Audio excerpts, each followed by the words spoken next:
Hai semua, balik lagi bersama saya Cica di sini. Kali ini saya bakal ngelanjutin alur cerita 5 Daudi versi novelnya ya. Dan semoga kalian suka. Oke, tanpa banyak basa-basi, yuk kita simak alur ceritanya.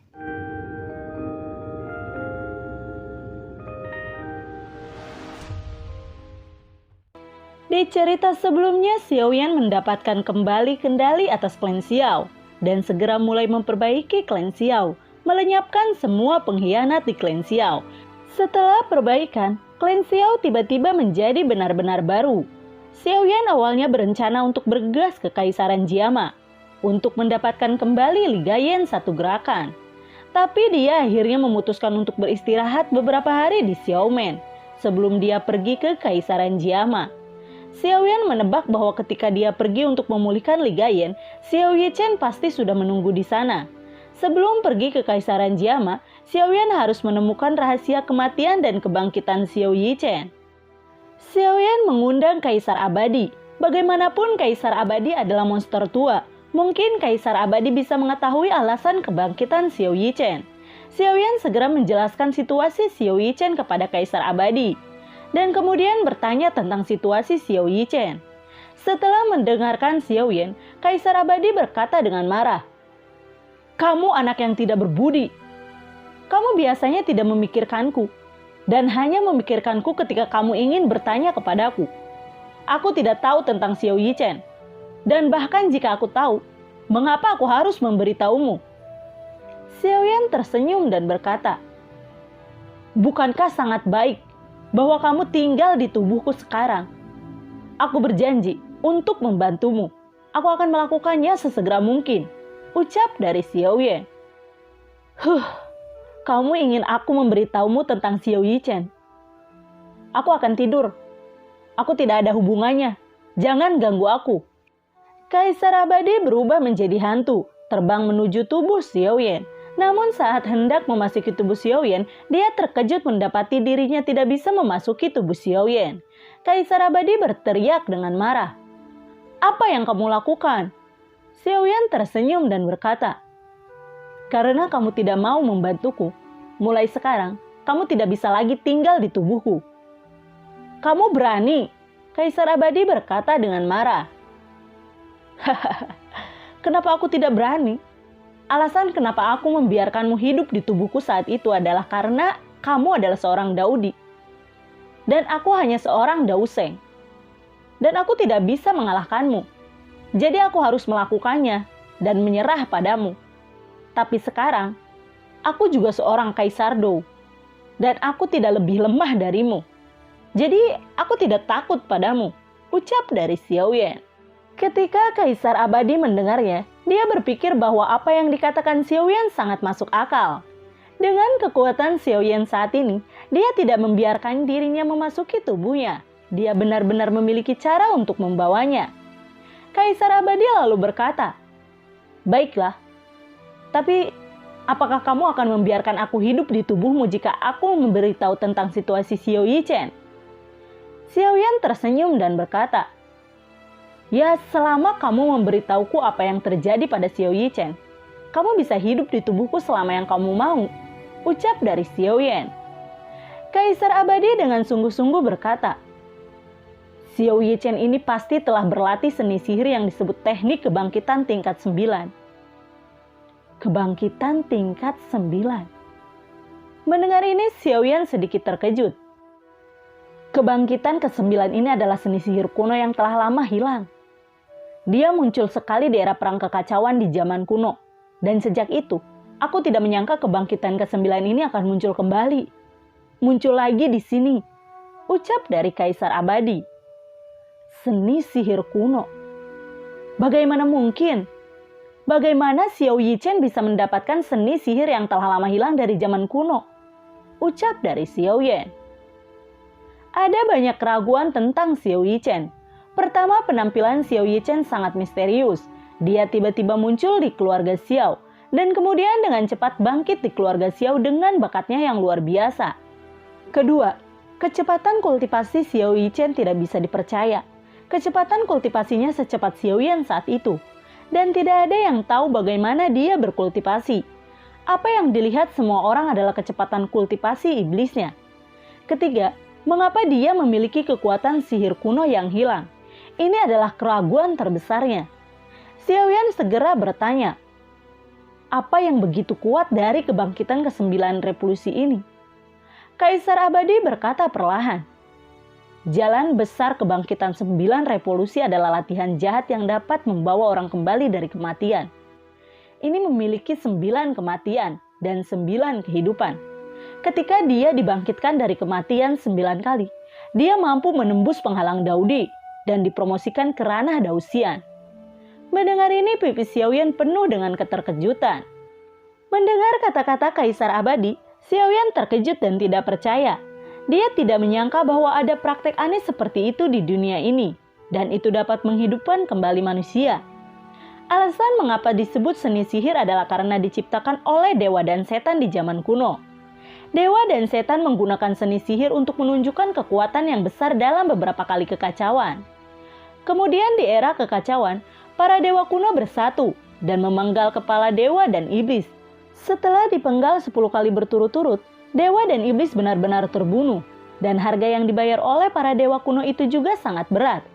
Tanpa diduga setelah bertahun-tahun, seni sihir semacam ini telah muncul lagi.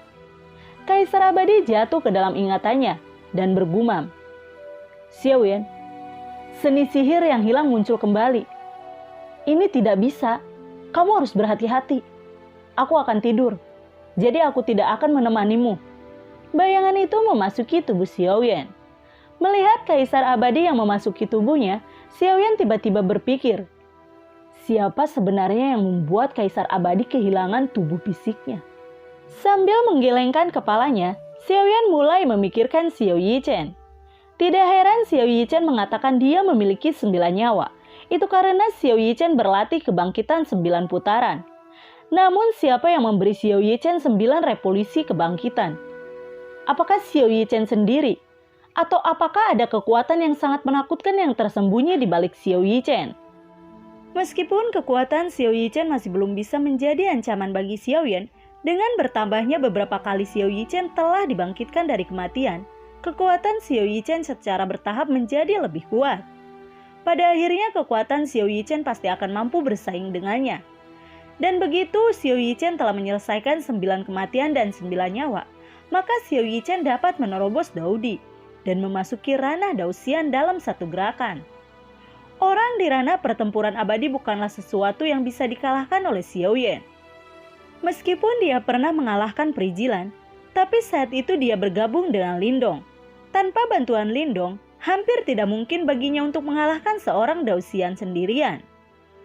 Xiaoyan sangat khawatir ketika dia berpikir bahwa Xiao Yichen mungkin akan memasuki ranah pertempuran abadi. Dia tidak mengkhawatirkan dirinya sendiri. Bahkan jika Xiao Yichen memasuki ranah Dausian, tidak akan sulit baginya untuk melarikan diri dari tangan Xiao Yichen.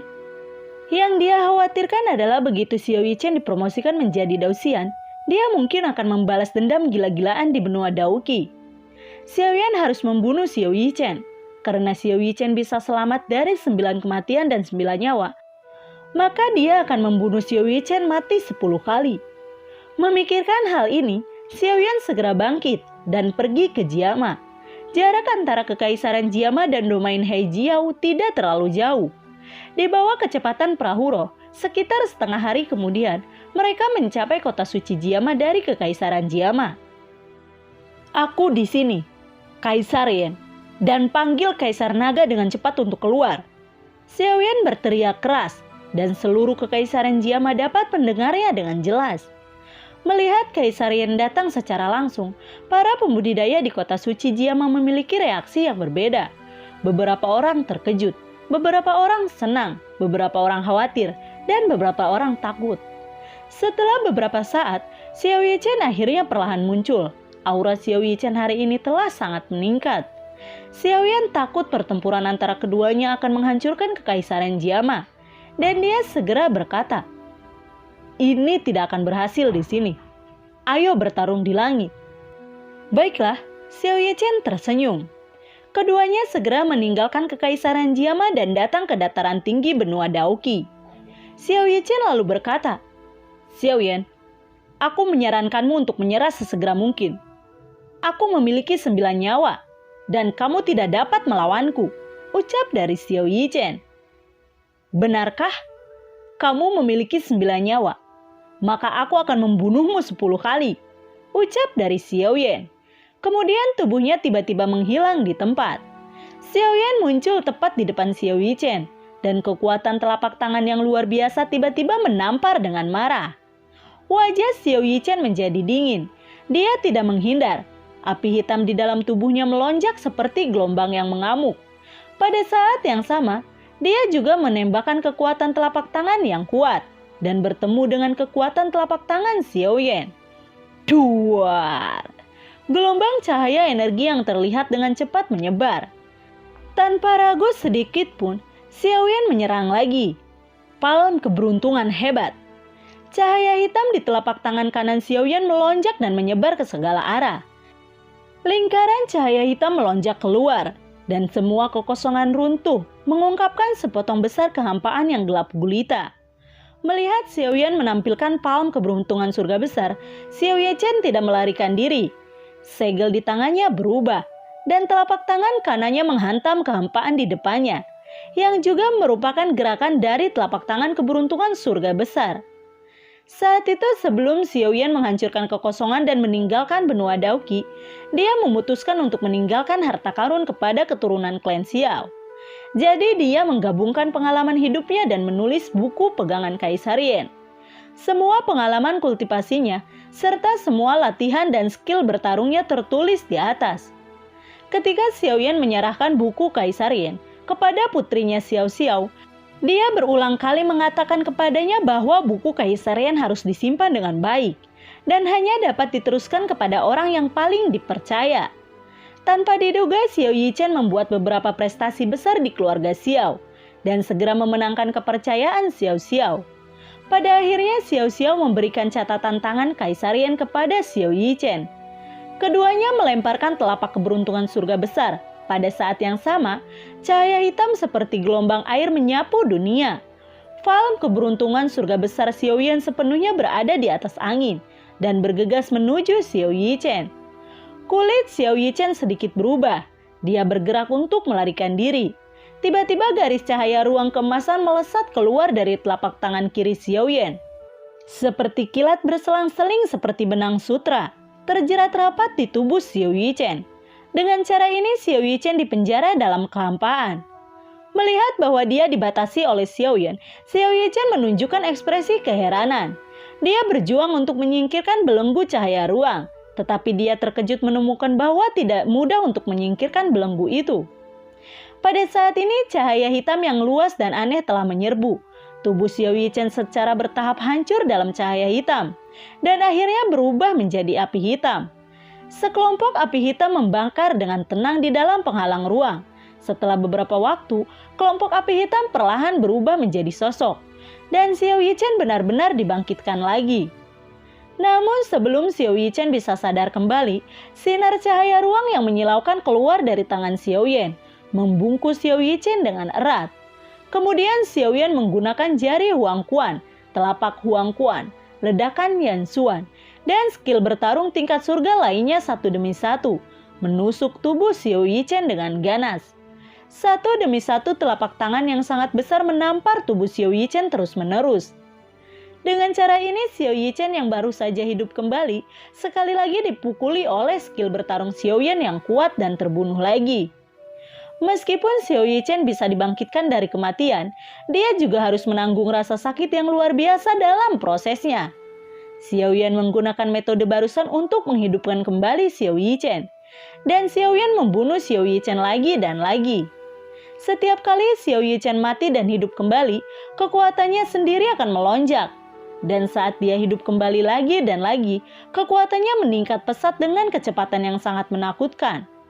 Xiao Yan tidak bisa lagi membunuhnya dengan mudah, tetapi membutuhkan banyak usaha untuk membunuhnya. Ketika Xiao Yichen hidup kembali untuk ketujuh kalinya, Xiao Yan bertarung dengan Xiao Yichen untuk waktu yang lama sebelum nyaris membunuh Xiao Yichen. Tapi Xiao Yan tidak bisa lagi terjebak oleh Xiao Yichen setelah kematiannya. Xiao Yan hanya bisa melihat api hitam menerobos penghalang ruang dan menghilang ke langit. Saat ini Xiao Yichen telah mati 7 kali, yang berarti bahwa Xiao Yichen memiliki 2 kesempatan untuk hidup kembali. Jika Xiao Yan membunuh Xiao Yichen 3 kali lagi, dia dapat membunuh Xiao Yichen sepenuhnya. Xiao Yan segera kembali ke Yanmeng, dan setelah kembali ke Yanmeng, dia mendengar kabar buruk dari bawahannya. Kaisar Racun telah memimpin pasukan untuk menyerang klan Xiao di Gunung Suangdi. Yunyun memimpin klan Xiao untuk berjuang keras, tapi jelas itu tidak akan bertahan lama. Di atas pegunungan Suangdi, pasukan kedua belah pihak saling berhadapan. Orang yang memimpin tentara itu adalah seorang wanita cantik. Orang ini adalah mantan orang kepercayaan Xiao Yan, dan sekarang menjadi dokter kecil Kaisar Racun Xiao Yixian. Di seberang Xiao Yixian, wanita yang sama dengan pakaian putih berkibar. Itu adalah Yunyun. Kaisar Racun tiba-tiba memimpin pasukan untuk menyerang, dan pasukan musuh menjadi ganas. Yunyun tidak punya pilihan selain memimpin pasukan gabungan klan Xiao, Papilion Qingyun, Yanmeng, dan Taiksu Gulong untuk mempersiapkan pertempuran. Yunyun, kamu harus menyerah. Selama kamu tunduk pada sekte racunku, aku berjanji bahwa aku tidak akan pernah membunuhmu. Jika kamu bertekad untuk tidak menyerah, maka benua Dauki pasti akan berada dalam kekacauan.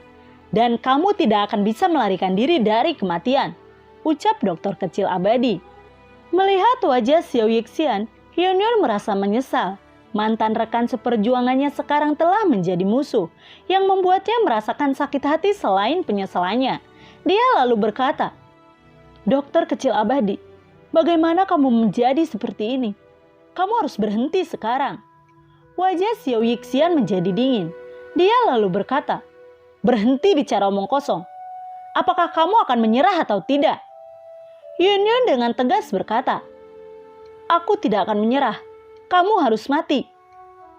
Baiklah, kalau begitu tidak ada lagi yang bisa dikatakan.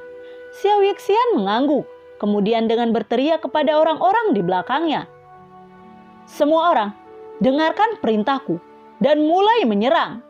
Bunuh semua musuh tanpa meninggalkan satupun dari mereka."